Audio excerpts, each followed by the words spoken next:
Hey guys, in this video I will show you how you can download and install Call of Duty Warzone for free on PC or laptop. It's quite easy and straightforward, so let me show how.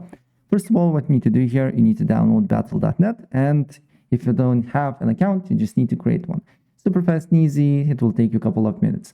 And then what you need to do here, once you have an account, you just need to go to games, then on search you just need to write Call of Duty, and then here first should be Call of Duty without any Black Ops and other numbers or something like that.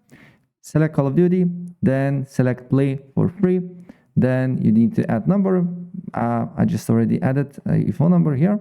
Then select a drive where you want to install it. So let's select, for example, disk C. Then press continue, and if you want to install only Call of Duty Warzone, what you need to do here is to deselect these options and leave it with Warzone and start install. And that's it. So if I helped you out, please press like button and subscribe for more. Take care. Bye.